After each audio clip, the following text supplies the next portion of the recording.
स्वागत है दोस्तों आप सभी का एनएमएस के यूट्यूब चैनल पर। तो दोस्तों आज मैं बताने वाला हूँ आप लोगों को कि अगर आपके पास 3 सेट हो तो उसकी प्रॉब्लम्स कैसे सॉल्व करी जाती है। ठीक है, तो हमें सबसे पहले हमें कुछ चीजें जाननी पड़ेंगी, कैसे हमें क्या करना होता है। तो आपको आंख बंद करके सबसे पहले आपको ऐसा डायग्राम बना देना है, वेन डायग्राम बनाना है। तो तीन सेट का तो मैंने बता रखा है कैसे बनाते हैं। ठीक है, तो उसमें आपको लेबलिंग करनी पड़ेगी ABCDEFG। अगर आप इसको अभी इसी मैनर में रख दोगे ना ABCDEF और G, बिल्कुल अगर आप इसी पैटर्न में चलोगे तो आपको ज्यादा बेनिफिट रहेगा, क्योंकि आपको फिर बाद में ढूंढने की रहेगी। अगर आपने ज्यादा प्रैक्टिस करी तो आपको पता रहेगा कौन सा चीज कहाँ पे रहती है, और जी को हमेशा सेंटर पे रखना। ठीक है, तो इस टाइप के क्वेश्चंस में होता क्या है वो चीजें बाद में बताते हैं। पहले ये है क्या ABCD मैंने लिख दिया, यहाँ पे बाहर H लिख दिया, ये है क्या। देखो वेन डायग्राम में हम जो एरिया होता है वो क्या कवर करता है, नंबर ऑफ एलिमेंट्स। तो ये जो पूरा सेट है ना, इस सेट का हम कुछ नाम देंगे, इस सेट का कुछ नाम देंगे, इस सेट का कुछ नाम देंगे, डिपेंड करेगा हमारे पास सेट क्या है। ठीक है, पर उसमें हमें क्या होगा, ए का मतलब क्या है कि वो ए का मतलब है ये जो इतना एरिया है ना, जो ये अंदर बाउंड्री है, बाउंड्री के अंदर वाला एरिया, उसके अंदर ए एलिमेंट्स है। ऐसे ही ई मतलब है कि जो ये वाला इतना सा एरिया है उसके अंदर ई नंबर ऑफ एलिमेंट्स है। ऐसे ही B number of elements FCD G, और जो बाकी एरिया बचा वो H नंबर ऑफ एलिमेंट्स। कभी कभी क्या होता है कि हमारे पास जो यूनिवर्सल सेट होता है वो तीनों का यूनियन होता है।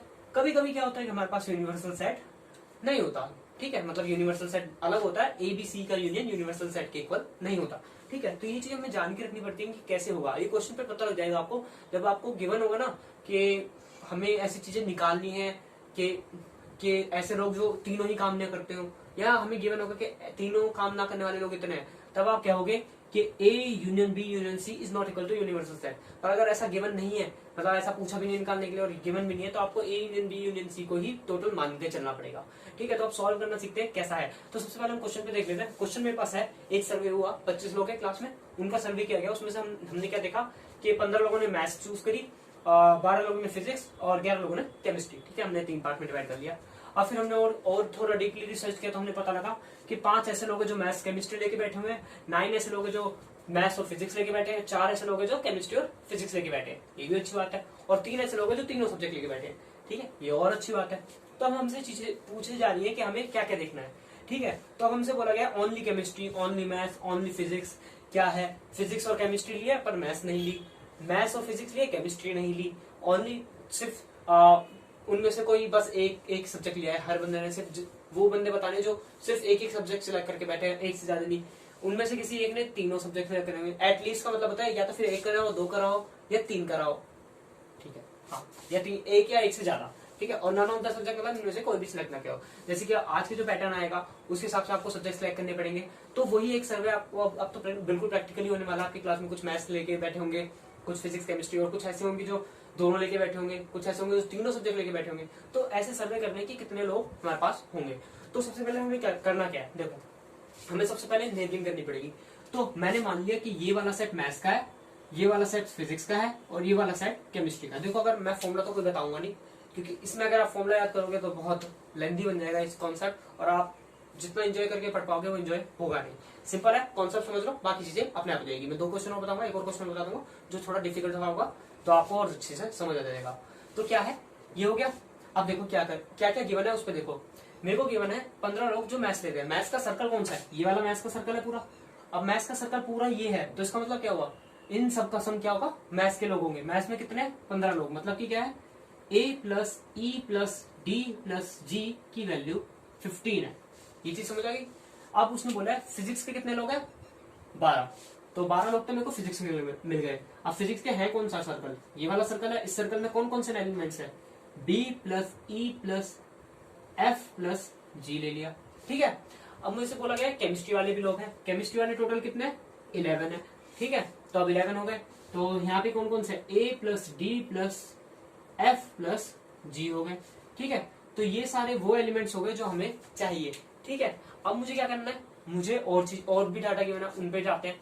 और क्या गिवन डाटा है मेरे पास कि 5 ऐसे लोग हैं जो मैथ्स और केमिस्ट्री लेके बैठे हैं। अब देखो मैथ्स और केमिस्ट्री का ये दोनों सर्कल है, इन दोनों का इंटरसेक्शन कौन कौन सा है। अगर मैं इस वाले फिजिक्स वाले को हटा दूं तो इन दोनों के इंटरसेक्शन में कौन सा आ रहा है, ये इतना सा एरिया आ रहा है, और इस एरिया में कितने एलिमेंट्स है, सिर्फ D और G एलिमेंट है। इसका मतलब क्या है कि D + G की वैल्यू आपको कितनी दे रखी है, 5। ठीक है, बहुत अच्छी बात है। अब उसने क्या बोला, 9 है टेकन मैथ्स और फिजिक्स, 9 लोगों ने मैथ्स और फिजिक्स लिया। अब मैथ्स और फिजिक्स में इंटरसेक्शन कौन सा है, E प्लस जी है, तो वो कितना है, 9 है। ठीक है, अब आते हैं जो फिजिक्स और केमिस्ट्री लेके बैठे हैं इन दोनों सब्जेक्ट को, मतलब कि G प्लस F, ये कितने हो गए, 4 लोग हो गए, बहुत अच्छी बात है। और हमें ऐसे भी लोग हैं जो तीनों सब्जेक्ट लेके बैठे हैं, जो हमें गिवन है 3 होंगे। ठीक है, बहुत अच्छी बात है। ठीक है, अब हमें इतना डाटा गिवन है। अब एक चीज बता देता हूँ, अगर आपको जी गिवन है ना, मतलब ये सेंटर वाला, तो आपको मोस्ट ऑफ द चीजें निकल जाती है बहुत आसानी से। अगर आप जी निकाल लेते हो ना, आपका मेन फोकस होने से सबसे पहले जी निकालने पे, जी निकल गया ना, जिसमें गिवन नहीं है तो आपसे सब कुछ हो सकता है। ठीक है, तो ये चीज हो गई, ये गिवन डाटा है। अब इसने पूछा सबसे पहले कि हमें ये चीजें गिवन है, हमें को ये चीजें निकालनी है। ठीक है, अब निकालेंगे इन चीजों को। ठीक है, तो ये गिवन डाटा, इसको आप हमेशा सबसे पहले ये लिखना है, आपके पास कुछ भी हो जो पूछा हमें इससे मतलब नहीं, सबसे पहले एक साइड बनाना है, क्या क्या गिवन है उसको लिखना है। ठीक है, अब देखते हैं करना क्या है। सबसे पहला क्वेश्चन है, वो लोग सिर्फ केमिस्ट्री पढ़ने वाले, सिर्फ केमिस्ट्री वाले कौन से, इस पूरे सर्कल में देखो, एफ वो लोग हैं जो केमिस्ट्री पढ़ते हैं और जो फिजिक्स भी पढ़ते हैं, जी वो लोग हैं जो तीनों पढ़ते हैं, उसमें केमिस्ट्री भी आता है, और डी वो लोग हैं जो मैथ्स भी पढ़ते हैं और केमिस्ट्री भी पढ़ते हैं। पर सी वाले लोग सिर्फ वही हैं जो सिर्फ ओनली केमिस्ट्री लेके बैठे हैं, उन्होंने और कोई सब्जेक्ट सिलेक्ट ही नहीं किया। तो अगर मैं सी निकाल दूंगा तो पहले का आंसर क्या होगा, पहले का आंसर होगा सी की वैल्यू। अब सी की वैल्यू मेरे को निकालनी है। ठीक है, निकालते हैं, अभी बाद में देखते हैं। सेकंड में क्वेश्चन में ऐसी मैथ्स में भी देख लेंगे, मैथ्स में सिर्फ मेरे को ए निकालना है। ठीक है, तो मैं यही लिख देता हूँ ना, यहाँ पे कैलकुलेट कर लेंगे, यहाँ से मेरे को सी निकालना है, यहाँ से मुझे ए निकालना है, और यहाँ से मेरे को निकालना है ओनली फिजिक्स पढ़ने वाले डी वाले। ठीक है, तो मेरे को इतना पता लग गया कि यहाँ से सी की वैल्यू चाहिए, यहाँ से ए की वैल्यू चाहिए, यहाँ से बी की वैल्यू चाहिए। पहले 3 आंसर तो ये होंगे। अब उसने बोला है वो लोग जो फिजिक्स और केमिस्ट्री पढ़ते हैं पर मैथ्स नहीं पढ़ते। तो अब देखते हैं, फिजिक्स केमिस्ट्री वाले ये लोग हो गए। ठीक है, फिजिक्स केमिस्ट्री में कितने आते हैं, इन दोनों का इंटरसेक्शन, तो फिजिक्स और केमिस्ट्री का इंटरसेक्शन क्या है, जी और एफ। ठीक है, बहुत अच्छी बात है। अब उसने बोला है वो मैथ्स नहीं पढ़ने चाहिए। और जी वाला कौन सा एरिया है, जी वो एरिया है जिन्होंने तीनों ले रखे हैं, उसमें मैथ्स भी इंक्लूड है, मतलब कि सिर्फ एफ निकालना है। बहुत अच्छी बात, समझ गए, मतलब मेरे को सिर्फ एफ की वैल्यू निकालनी है जो सिर्फ फिजिक्स और केमिस्ट्री पढ़ते हैं। ऐसे ही मेरे को मैथ्स और फिजिक्स में चाहिए जो केमिस्ट्री नहीं पढ़ते हो। मैथ्स फिजिक्स पढ़ते हैं तो ये दोनों एलिमेंट्स में मैथ्स और फिजिक्स पढ़ने वाले, पर जी तो केमिस्ट्री भी पढ़ता है, जी में वो बच्चे भी जो केमिस्ट्री पढ़ते हैं, तो मतलब सिर्फ ई आ हुआ, तो यहाँ से ई की वैल्यू निकालनी है। ठीक है, अब मेरे को वो निकालने ओनली 1 of 3, जो ऐसे लोग जो सिर्फ एक सब्जेक्ट पढ़ते हो। अब देखो, एक सब्जेक्ट सिर्फ ए वाले ऐसे लोग, ए नंबर ऑफ एलिमेंट्स है जो सिर्फ मैथ्स पढ़ते हैं, बी ऐसे है जो फिजिक्स पढ़ते हैं, सी ऐसे है जो केमिस्ट्री पढ़ते हैं। तो इसका मतलब क्या हुआ, वो लोग जो सिर्फ एक ही सब्जेक्ट लेके बैठे, एक सब्जेक्ट लेके बैठे हैं, वो होगा ए प्लस बी प्लस सी। ठीक है, अब एटलीस्ट 1 of 3, मतलब कि एक ऐसा इंसान जो एक भी लेके बैठा है, 2 भी लेके बैठा है, 3 भी लेके बैठा है, मतलब क्या, एक तरह से उसने तीनों का यूनियन पूछा है। तो यूनियन का मतलब क्या हुआ, A union B union C, मतलब कि A B C D E F G, ये पूरा होगा। ठीक है, मैं बाद में लिख दूंगा। और एक और चीज रह रही है अभी, और एक ऐसा सब्जेक्ट जो कोई भी नहीं पढ़ता हो, मतलब कि मेरे को एच की वैल्यू निकालनी है। ठीक है, तो अगर मेरे को ये तीनों मिल गए तो सब कुछ हो जाएगा। अब मेन चीज, हमें क्या गिवन है, सर में कितना हुआ 25 स्टूडेंट का, ये तो हमने लिखा ही नहीं। 25 स्टूडेंट क्या है, ये जितने भी एलिमेंट्स हैं इस पूरे सेट के अंदर, तो कौन कौन से हैं, A plus B plus C plus D plus E plus F plus G plus H is equal to में 25। मोस्टली हमें क्या होता है, हमें गिवन होती है वैल्यू, एच तक कभी कभी नहीं गिवन होती। ठीक है, पर एच को हमें यूज करना पड़ेगा अगर बोला गया है तो। अब मेरे को क्या निकालना है, इन सब की वैल्यू निकालनी है। बहुत अच्छी बात है, तो अब चुपचाप सॉल्व करना शुरू करते हैं। ठीक है, तो सबसे पहले हमें निकालना है, यहाँ से हम क्या है, हमें जी की वैल्यू गिवन है, जी की वैल्यू गिवन है, तो मैं इसमें इस वाले में पुट करूंगा, तो यहाँ से डी की वैल्यू आ जाएगी, यहाँ से ई की वैल्यू, यहाँ से एफ की वैल्यू। तो सॉल्व करते हैं, तो D plus 3 is equal to में कितना होगा, 5 होगा। तो यहाँ से डी की वैल्यू कितनी आ गई, 2 आ गई, डी की वैल्यू मिल गई। और फिर मेरे को क्या निकालना है, मुझे और क्या गिवन है, ई प्लस जी की वैल्यू आपके पास कितनी है, 9 है। ई प्लस जी की वैल्यू 9 है, और जी की वैल्यू कितनी है, 3 है। तो 9 में से 3 गए, कितने बचे, 6 बचे, ई की वैल्यू भी आ गई।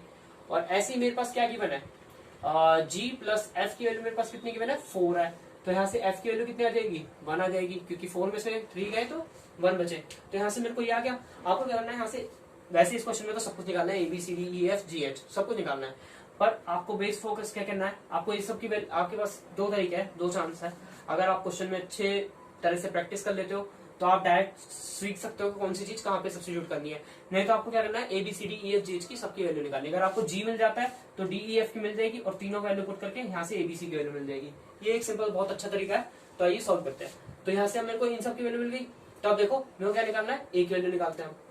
मेरे को क्या करना है, सारी जितने भी ये अल्फाबेट्स है ना इन सबकी वैल्यू निकाल देनी है। तो यहाँ से मेरे पास डी ई एफ की मिल गई और जी की मिल गई। अब मेरे को एबीसी की वैल्यू निकालूंगा तो सारी मिल जाएंगे 90%। तो एबीसी ए की वैल्यू कैसे आएगी, ए की वैल्यू कैसे आएगी, अगर मैं ए में ई की वैल्यू ऐड कर दूं, ई की वैल्यू कितनी आएगी 6, और अगर मैं एफ के डी की वैल्यू ऐड कर दूं, डी की वैल्यू आ गई 2 और जी की वैल्यू तो 3 पता ही है, और ये किसके इक्वल है 15 के। तो यहाँ से आ जाएगी ए की वैल्यू कितनी आएगी 6 2 8 8 3 11, 11 में से 5 गए 4 बचे, तो ए की वैल्यू 4 आ गई, ए की वैल्यू 4 आ गई। और क्या चाहिए, ऐसे बी की वैल्यू आ जाएगी, बी की वैल्यू क्या आ गई बी प्लस ई, ई की वैल्यू क्या है 6, और फिर क्या है एफ की वैल्यू क्या है 1, और जी की वैल्यू तो 3 है ही। तो यहाँ से आ जाएगी 12 के इक्वल है, तो यहाँ से आ जाएगी बी की वैल्यू 6 9 10 और बी की वैल्यू आ गई 2। और ऐसे ही मैं सी की वैल्यू निकाल दूंगा, सी प्लस डी की वैल्यू कितनी है, डी की वैल्यू 2 है और एफ की वैल्यू 1 है और इसकी वैल्यू 3 है और ये किसके इक्वल है 11 के। तो यहाँ से सी की वैल्यू आ जाएगी आपके पास 5 6 5 आ जाएगी। ठीक है, यहाँ से इतना तो पता लग गया किस किस चीज की वैल्यू मिल चुकी है। अब क्या चाहिए हमें, देखो यहाँ से सी की वैल्यू मिल गई, पहला आंसर हो गया। ठीक है, बी की वैल्यू मिल गई तो तीसरा आंसर हो गया। ठीक है, और ए की वैल्यू मिल गई मेरे पास दूसरा आंसर हो गया, बहुत अच्छी बात। एफ की वैल्यू मिल गई तो फोर्थ आंसर हो गया। ठीक है, ई की वैल्यू मिल गई तो यहाँ से मेरे पास किसका आंसर हो गया, फिफ्थ का आंसर हो गया। ठीक है, अब मेरे को एच की वैल्यू चाहिए और ए प्लस बी प्लस सी की वैल्यू चाहिए और किसकी वैल्यू चाहिए, सारे सम की वैल्यू चाहिए। तो अब क्या करते हैं, बाकी वैल्यू निकालते हैं। तो यहाँ से मेरे पास इतने तो आंसर आ गए। अब क्या करेंगे, ए प्लस बी प्लस सी की वैल्यू निकालेंगे। ए प्लस बी प्लस सी की वैल्यू कितनी होगी 4 + 2 + 5, ये कितना होगा 9 10 11। तो यहाँ से ए प्लस बी प्लस सी की वैल्यू आ गई। ये क्या आंसर है, 6 का आंसर भी मिल गया मेरे को। ठीक है, मेरे को क्या चाहिए, 7th का आंसर चाहिए। 7th का आंसर क्या होगा, A plus B plus C plus D plus E plus F plus G, इसकी वैल्यू चाहिए। तो ये किसके इक्वल होगी, A plus B plus C की वैल्यू कितनी है 11 है, डी की वैल्यू कितनी है 2 है, और ई की वैल्यू कितनी है 6 है, एफ की वैल्यू कितनी है 1 है, और इसकी वैल्यू कितनी है 3। इन सब का सम करोगे तो कितना आएगा, कर लेते हैं 6 4 10 69 9 20 23 आंसर आ गया। ठीक है, तो यहां से मेरे पास किसका आंसर आ गया, 7th का भी आंसर आ गया। अब मुझे क्या चाहिए, एच चाहिए। अब एच कहां से मिलेगा, इस इक्वेशन 1 से। मेरे को यहाँ से यहाँ तक की वैल्यू तो सम पता चल गया, अब एच की वैल्यू डालनी है। तो इनकी सारी सीधा इस वैल्यू को यूज करेंगे तो 23 प्लस एच की वैल्यू कितनी होगी 25। तो मतलब कि एच की वैल्यू कितनी आ गई सिर्फ 2। मतलब कि 2 वो लोग हैं जिन्होंने कोई भी इनमें से सब्जेक्ट नहीं लिया। तो यहाँ से आपको इतना तो पता लग गया होगा ना क्या करना है। देखो आपको करना है सबके नंबर्स ऑफ एलिमेंट्स निकालने, तो आपको सिर्फ ये ब्लॉक्स के नंबर ऑफ देखने हैं कि ए क्या है, ए होता क्या है। एक तो मायने में नाम में देखना पड़ेगा ए होता क्या है। ए है वो एलिमेंट जो सिर्फ मैथ्स पढ़ते हैं और कोई सब्जेक्ट नहीं पढ़ते हैं। ई क्या है, वो एलिमेंट जो मैथ्स और फिजिक्स दोनों एक साथ पढ़ते हैं। सर्कल्स में देखो कौन कौन सा एरिया किसको कवर करके बैठा है। यहाँ से जी की वैल्यू है जो तीनों को कवर करते हैं। तो आपको इतना तो पता लग जाएगा ना, अगर आपको जी पता है तो सब कुछ पता लग जाएगा। तो मेन फोकस करो कि जी निकालने पे, हमेशा जी निकालो और जी को हमेशा सेंटर पे रखना जिससे आपको कैलकुलेशन में आसानी हो। ठीक है, यही है इस क्वेश्चन में कि ये कैसे कैसे सॉल्व करना है और क्या क्या चीज निकालने के लिए कही जाती है। अगर आपको ये पता लग जाता है क्या क्या चीज कैसे कैसे निकालनी है तो आपको सब कुछ निकाल सकते हो। और मोस्टली फोकस करो कि आपके पास ये सारी वैल्यू होगी ना, तो अलग अलग से A B C D E F G और एच की निकालनी, तो एच इन सब की वैल्यू अलग से निकाल लो। फिर बाद में हमें क्या क्या निकालना है उसको पहला आंसर, पहला सब कुछ इन सब की वैल्यू निकाल दो क्या आ गई। फिर पहला आंसर किसका है ए, तो सीधा लिख दो ये इसका आंसर है पहला, पहले का आंसर है। डायरेक्ट आप पुट कर सकते हो, या तो फिर अगर आपकी कैलकुलेशंस बहुत अच्छी, आपको सब्स्टिट्यूट करना अच्छी तरह से आता है तो आप बहुत चीजें सब्स्टिट्यूट आराम से कर सकते हो।